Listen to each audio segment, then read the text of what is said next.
Ladies and gentlemen, I love Japanese cars, okay? It's not a secret. Everybody can look at my YouTube channel and be like, this guy's definitely a JDM fan. I am. It makes no sense because BMW is actually my favorite car brand of all time, but I'm a JDM fan. Mind-blowingly stupid, I know, but I am. I love JDM cars, and I always look at JDM cars. I learned a lot about JDM cars, but I've also learned that a lot of people that think they know everything there is about JDM cars actually don't know a significant number of JDM cars that are still really cool, just because they don't get the spotlight, you know what I mean? So that's what we're going to go over today. The top 15 plus an honorable mention that has 3 different cars in it because I couldn't choose between them, so technically 18 most underrated JDM cars in the world today. Also guys, before we get into the video, if you would like to support this channel even more, head on over to www.smoothstance.com/shop to pick yourself up a hat, shirt, or shorts. I'd really appreciate it. It goes a long way. But anyway, thank you guys so much. Let's get into the video with number 15. Okay, so coming in at the number 15 spot is going to pretty much any version of the Toyota Celica GT4. Even the normal Celica is pretty underrated, but I would actually say like the normal Celicas are like decently rated right now. You know what I mean? They're not too popular, and they're just like everybody knows their name, but they're just not like super popular. And I think that's where they deserve. They're not great cars. They're good. But the GT4s, those are great cars. Those are amazing. They were all-wheel drive little rally monsters back in the day that absolutely dominated everywhere that they went. And for some reason, you could pick one up for like 20K. Now, I'm not complaining about that part because, I mean, why would I want the prices to be higher? But it just blows me away that like these cars are so slept on in the JDM world. These are cars that even like older people I feel like would like cars like the Mark IV Supra and the R34 GTR. Those cars, you know, they're kind of like children want those cars, and I do too. I'm not saying like you guys are children if you like them, but I'm just saying like those are for younger people. But the Celica GT4, even that car's even like older people like it. I don't get how it's so underrated. Coming into number 14 spot is going to go to the wonderful Nissan Stagea. Now, the Stagea actually does have a little bit of fame. I would argue some people know about the Stagea definitely more than they know about the Celica GT4. But the Stagea is still like, I don't think people truly understand what the Stagea did. Like, I think a lot of people just think, oh, it's a Skyline wagon, pretty much, right? Yes, it's a Skyline wagon pretty much, but the motors that the car came with were very good. Now, we never got like the RB26 det, like that was never given in the Stagea, but we were still given RB motors, and we were given, well, I say we, but I'm in America, so we weren't given a single one of these cars, but still, they were given a lot of cool cars, and that whole like R34 GTR front end thing, by the way, that's completely a modification. They didn't come from factory looking like that. They have to put the front clip on to the Stagea to make it look like that, but still, it's a really cool car. I love the Stagea, literally Skyline wagon. I remember I made this video a long time ago, I think like when I really first started making like on this channel, to be honest, and the number 1 underrated JDM car that I said was the Mazda Eunos Cosmo, which is here at number 13 now. And the reason why it's dropped so much is people really learned about that car, dude. Within like the 1 year that I've been doing YouTube seriously, I've seen so much stuff about the Eunos Cosmo that it's really becoming just another JDM car, and I do not think that it's that underrated anymore. However, I still do think that people should really pay attention to this car. The only 3-rotor rotary engine ever, that's mind-blowing. That's absolutely mind-blowing. Like, where did that, like, why do people not talk about the Eunos Cosmo? Why? It just doesn't make any sense. If everybody likes the FD RX-7s, well, everybody likes any RX-7s, everybody likes the RX line in general from Mazda, but then they don't talk about the only car that ever came with a 3-rotor? What? So it absolutely deserves a love. Coming in at the number 12 spot is going to go to absolutely any version of the Mitsubishi Eclipse. 1st gen, 2nd gen, 3rd gen, 4th gen, every single one except for the Cross. The Eclipse Cross does not count as an Eclipse, it's an SUV. Shut up, okay? Shut up. We're talking about the first 4 generations, the true Mitsubishi Eclipses. I think they sadly ended the Eclipse line on a very horrible note obviously with the Eclipse Cross. And with that car, every time somebody thinks of Mitsubishi Eclipse now, all they think of is the Eclipse Cross, or they even think of the 4th gen Eclipse, which is absolutely not the best that Mitsubishi had to offer in terms of the Eclipse family. And it kind of sucks because cars like the 2G and 1G were literally given 4G63 motors, which are motors that came in the Evos. And the Evos are obviously incredibly popular. And they were given those motors. The 2nd gen was all-wheel drive. I'm pretty sure the 1st gen was even all-wheel drive.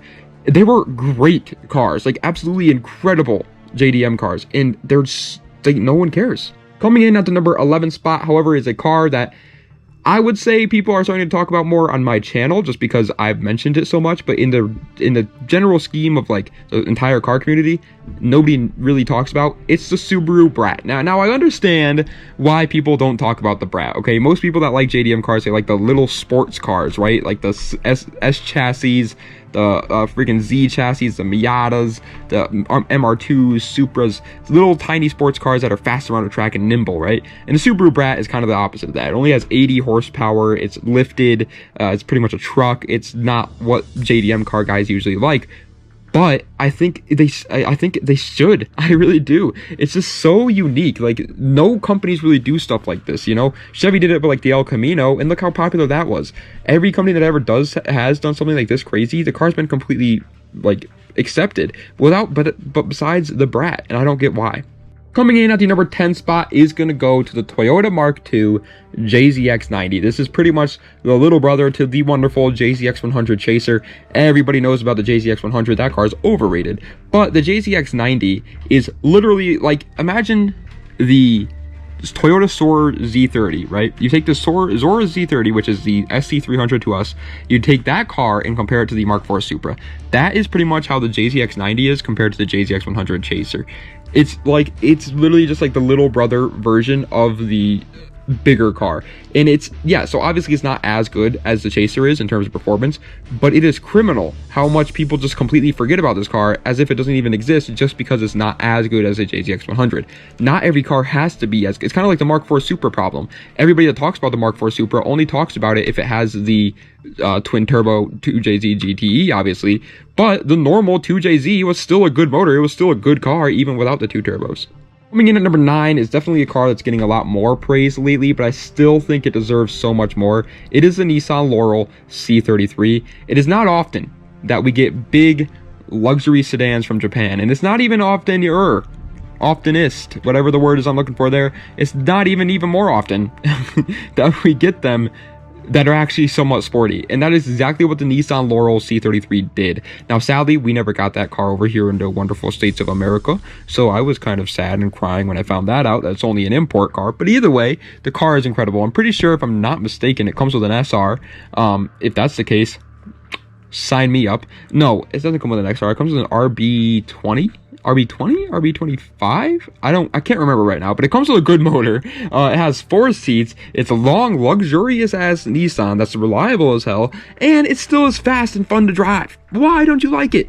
Coming in at the number 8 spot, I do understand why people don't talk about this that much. It is the Mazda MX-6. The MX-6 suffers from one major problem, and that is that it is very slow. The car only makes 160 horsepower, and it is front-wheel drive. Not a good combination when you have cars like the Miata and the RX-7 in your lineup. Most people are not going to pick the MX-6, obviously. But its looks, in my opinion, carry it to the top. Nowadays, a lot of people don't actually care about performance. They tell themselves they do, but then they go and add like negative 20 degrees of camber to a Subaru BRZ. They don't actually care about performance, they just care about looks. And if that's you, then why aren't you buying cars like MX-6s? They're so cheap, they look incredible, and they have they're piss poor in terms of performance. It's literally the perfect car for people that are in like the stance community, and there's tons of these out there for like $3,000, $2,000 with pretty low miles on them. Coming into the number 7 spot is the spot where I have to kind of specify that I'm talking about the United States of America, because it's the Nissan Cefiro A31. As far as I know, in a lot of other countries, the A31 Cefiro is actually a very popular car, and a lot of people do like the Cefiro over theirs.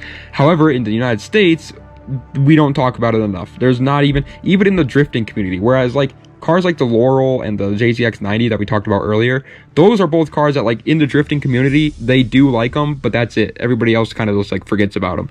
The Cefiro, however, is not even in the drifting community. Like, it is sometimes very, very little, but not that much. And not that much. The Cefiro is just so slept on. I saw a Cefiro for sale, already imported. So it was imported already, for sale for $6 grand. An imported car that's like pretty cool and rear-wheel drive for $6,000. These cars are so slept on. So slept on. Coming in at the number 6 spot is actually one of my very first experiences with a JDM car, the Mitsubishi FTO. I remember back when I was a wee little lad running around with my wiener flopping about, I was playing Gran Turismo 4. One of the first cars I bought in that game was the Mitsubishi FTO, and I absolutely loved it. I loved everything about it. The looks were great, everything was great, and it made me kind of be like, oh, Japanese cars can be cool. So I love the FTO for that, but everybody else, they never got to experience that. And so they don't even know it exists. There's so many people out there that don't even know the Mitsubishi FTO is a thing. And it's crazy. Now, as far as I know, they're pretty cheap over in Japan too, which is even more crazy. Mitsubishi did a couple of weird things. They did things like the Starion, the FTO, the Eclipse was obviously a pretty weird project when it was first released. They've done a lot of weird things like that, and they all just go completely under the radar.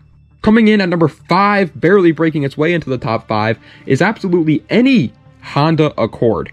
Doesn't matter if it's the 1st gen, 2nd gen, 3rd, 4th, 5th, 6th, 7th, 8th, 9th, 10th, or 11th. I'm pretty sure we're on the 11th generation of the Honda Accord. They're great cars. I love them. Now, obviously, yeah, they're a little bit more daily driver oriented than something like a Civic Si or a Prelude or Integra, but they're still really, really cool. And a lot of them come with V6s and a 6-speed manual transmission, which is awesome. Trust me. I have a 350Z that's got a V6 and a 6-speed manual. It is a fun time, man. Like, I get Honda guys, they like to tune their motors, and you can do that. Most Accords also come with an inline 4. You can kind of make that choice. So if you want to tune it, buy the inline 4. But if you just want straight line speed out of the package, the Accord V6s are honestly good options. The Accord Coupe V6, 8th generation, I think it was, makes like 270 horsepower. That's good. And they're reliable, and they're still good daily drivers, and they look good. What is there not to like about them? Coming in at the number 4 spot is going to go to a car that, once again, I've said this a lot for a couple of other cars, but I do understand why it's a little underrated. The Nissan Skyline R31. When you think about the grand scheme of the Skyline line, a lot of the cars had a massive impact, whereas this car just did not. I didn't even have a GT-R model available for it. The model before that was the 2000 GT-R, which was in the Hakasuka one everybody loved. Then the one after this was Godzilla, the R32 GT-R, which was even better. And this one kind of was just in the middle and didn't really have any, anything to make it distinct from the others. But that doesn't mean that you just shouldn't acknowledge it. It's still a really, really cool car. I also love the looks of this car. It has that beautiful boxy retro styling to it, and its performance is still really good. Now, it's not great. It's not like the best of the 80s, but it's a very good car. But breaking its way onto a podium finish in 3rd place is going to go to another weird Mitsubishi that a lot of you probably don't know exists, the Mitsubishi Legnum. Oh, Mark, that looks awfully similar to a Mitsubishi Galant. Well, let me tell you something, Clarence. That's because it is a Mitsubishi Galant, but it's just in a wagon form. If you like the Mitsubishi, that's another underrated car, by the way, the Mitsubishi Galant. Nobody even talks about that. But if you like the Galant, which, let's face it, we all like the Galant, and you like wagons, or if you have children or dogs or something that you need to fit stuff into the car, get yourself a Legnum. Now, they are a little expensive, obviously, so you can't just go out and get yourself a Legnum. But still, they're awesome, man. The Galant itself is a really cool car, especially the VR4 Galants. And then the Legnum, you get a wagon version of that already sick car.